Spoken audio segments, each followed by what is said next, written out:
Salam saudara yang dikasih Tuhan, kita akan melanjutkan renungan kita pada hari ini di Amsal pasal 18 ayat ke-19. Demikian firman Tuhan, saudara yang dikhianati lebih sulit dihampiri daripada kota yang kuat, dan pertengkaran adalah seperti palang gapura sebuah puri. Sebuah persahabatan yang baik terkadang sering kali diperhadapkan dengan ujian. Ujian itu adalah konflik relasi. Konflik relasi dapat membuat persahabatan menjadi lebih erat atau retak. Pernahkah saudara mengalami konflik relasi dan persahabatan saudara? Puji Tuhan jika konflik itu kini membuat persahabatan saudara semakin erat. Lalu bagaimanakah jika saat ini konflik itu sedang terjadi dan membuat persahabatan saudara retak? Amsal mengajarkan bahwa persahabatan yang retak, konfliknya bisa jadi karena sahabat itu merasa dikhianati, kalau dalam terjemahan lain itu merasa terhina, maka sebenarnya saudara memang sangat sulit sekali untuk memulihkan relasi itu kembali, lebih sulit daripada menaklukkan kota yang berbenteng. Jadi saudara, apakah yang harus dilakukan saat persahabatan kita mengalami ujian karena konflik relasi? Prinsip pertama adalah pengampunan. Namun itu pun terkadang belum tentu bisa memulihkan relasi persahabatan kita. Jadi kita butuh hal yang kedua, yaitu berani mendiskusikan konflik relasi yang muncul untuk memulihkan.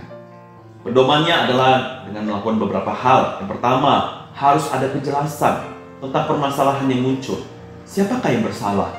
Kita harus berani mendiskusikan hal itu, berani untuk terbuka.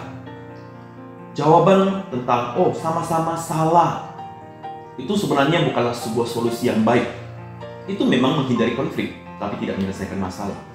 Tentu sebelum diskusi ini, seorang sahabat atau kita harus punya keinginan dulu untuk memulihkan relasi. Kalau hanya untuk memuaskan hasrat dalam hati tentang siapa yang salah, berarti belum siap. Bereskan dulu hasrat hati itu. Yang kedua, jika ada rasa marah dan terluka, biarkanlah itu dengan jujur kita mengakuinya. Berani mengalami perasaan itu. Namun, jangan sampai menjadi keinginan untuk membalas dendam.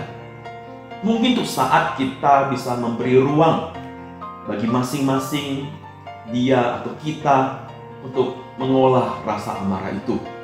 Ingat, bukan merasa marah lalu ingin balas dendam, tapi kita ingin memproses kemarahan di dalam hati kita. Karena mengakui akan jauh lebih melegakan daripada dipendam. Yang ketiga, harus ada pengakuan dan sikap penyesalan dari pihak yang bersalah. Seorang sahabat yang sama-sama ingin pemulihan, maka harus berani mengakui kesalahan dan meminta maaf. Setelah itu berjanji untuk tidak kembali melakukan kesalahan yang sama. Saudara, saat persahabatan itu penting bagi saudara, saudara tentu akan mengusahakan pemulihannya. Jika konflik relasi telah merusaknya, memang sekali lagi saya katakan tidak gampang. Namun jika sahabat yang berkonflik itu mau dengan terbuka mengampuni dan berani mendiskusikan konfliknya yang ada, saudara, selalu ada harapan persahabatan dapat dipulihkan kembali. Kasih Tuhan akan menjadi landasan kuat bagi sebuah persahabatan yang kita jalani. Tuhan Yesus memberkati kita. Amin.